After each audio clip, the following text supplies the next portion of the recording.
Bismillahirrahmanirrahim. Assalamualaikum warahmatullahi wabarakatuh. Saudara-saudaraku yang dimuliakan oleh Allah Subhanahu wa ta'ala dimanapun berada. Pada pembahasan kita kali ini, kita akan membahas tentang 3 orang yang paling dekat dengan Rasulullah Sallallahu Alaihi Wasallam di hari akhirat. Di dalam kehidupan kita di dunia ini, amatlah jauh dengan kita, dengan Rasulullah Sallallahu Alaihi Wasallam. Bukan hanya jarak tempuh, tetapi kita sangat jauh dengan waktu. Sudah kurang lebih 15 abad lamanya. Meskipun demikian, saudara-saudaraku, tidak menutup kemungkinan kitalah yang termasuk posisi yang paling dekat dengan Rasulullah Sallallahu Alaihi Wasallam dibandingkan dengan umat-umat terdahulu yang bersama dengan Rasulullah Sallallahu Alaihi Wasallam, yang melihat langsung dengan Rasulullah Sallallahu Alaihi Wasallam, yang bersama dengan Rasulullah Sallallahu Alaihi Wasallam. Tetapi kita saat sekarang ini, kita tidak bersama dengan Rasulullah, kita tidak pernah melihat Rasulullah Sallallahu Alaihi Wasallam, tetapi kita beriman kepada Rasulullah Sallallahu Alaihi Wasallam. Maka insya Allah kita termasuk membuka peluang orang-orang yang paling dekat posisinya dengan Nabiullah Muhammad Sallallahu Alaihi Wasallam. Karena itu, jika ingin menjadi orang yang posisinya dekat dengan Rasulullah Sallallahu Alaihi Wasallam dalam kehidupan kita nanti di akhirat, maka ada 3 perkara yang harus dilakukan. Apakah ketiga perkara itu? Yang pertama adalah perbanyaklah membaca selawat kepada Nabiullah Muhammad Sallallahu Alaihi Wasallam. Berselawat kepada Rasulullah Sallallahu Alaihi Wasallam merupakan anjuran, bahkan perintah Allah Subhanahu Wa Taala untuk senantiasa memperbanyak selawat kepada Nabiullah Muhammad Sallallahu Alaihi Wasallam. Salah satu perintah yang Allah sendiri yang lakukan adalah berselawat kepada Nabiullah Muhammad Sallallahu Alaihi Wasallam. Allah perintahkan untuk melaksanakan sholat. Allah tidak melaksanakan sholat. Ketika Allah perintahkan untuk berselawat kepada Nabiullah Muhammad Sallallahu Alaihi Wasallam, justru Allah lah yang pertama berselawat kepada Nabiullah Muhammad Sallallahu Alaihi Wasallam.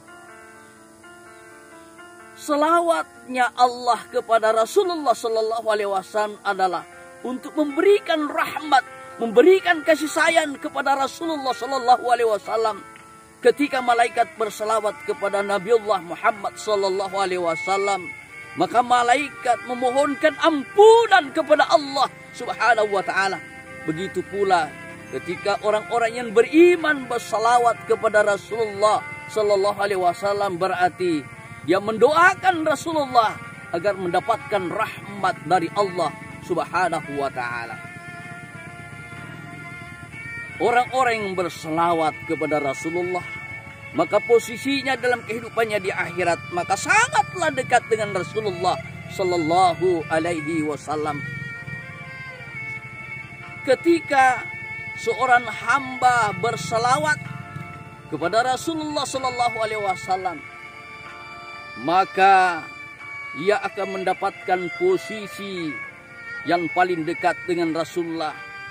Bagaikan jari telunjuk dengan jari tengah. Seperti inilah dekatnya dengan Rasulullah Sallallahu Alaihi Wasallam hamba-hamba Allah yang banyak mengucapkan selawat kepada Rasulullah Sallallahu Alaihi Wasallam.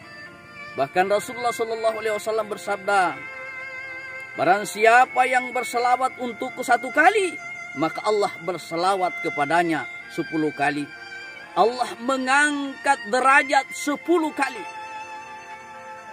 Allah menuliskan kebaikan 10 kali dan Allah menghapus keburukannya 10 kali. Saudara-saudaraku yang dimuliakan oleh Allah Subhanahu wa taala, mari kita memperbanyak selawat kepada Rasulullah sallallahu alaihi wasallam sebagai salah satu syarat untuk bisa dekat dengan Rasulullah sallallahu alaihi wasallam. Bahkan kaplin kita di akhirat dengan kaplingnya Rasulullah sallallahu alaihi wasallam atau ruhmahnya Rasulullah sallallahu alaihi wasallam dengan ruhmah kita tidak jauh, sangat berdekatan. Masya Allah. Karena itu mari kita memperbanyak selawat kepada Nabiullah Muhammad sallallahu alaihi wasallam.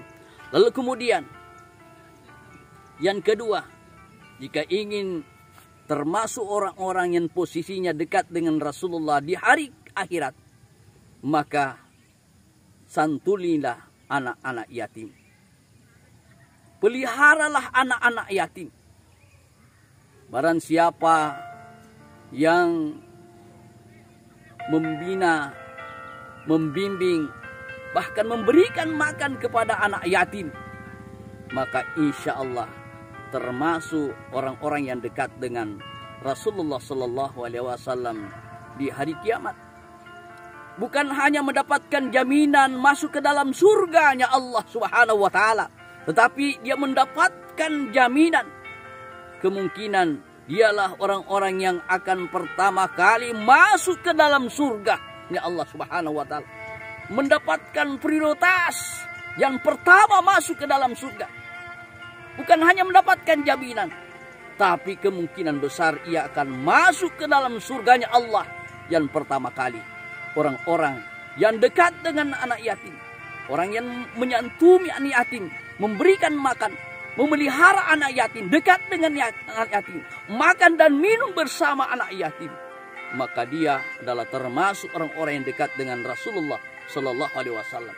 Lalu kemudian yang ketiga, jika ingin menjadi orang-orang yang posisi dekat bersama dengan Rasulullah dalam kehidupan kita di akhirat, yang ketiga adalah jadilah pemimpin yang adil. Ketika memimpin rakyatnya, maka berbuat adillah dengan rakyatnya.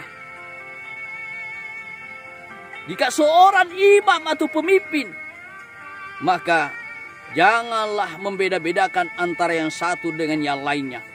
Tegakkan keadilan, maka insya Allah saudara-saudaraku yang akan menjadi orang-orang yang dekat dengan Rasulullah Sallallahu Alaihi Wasallam.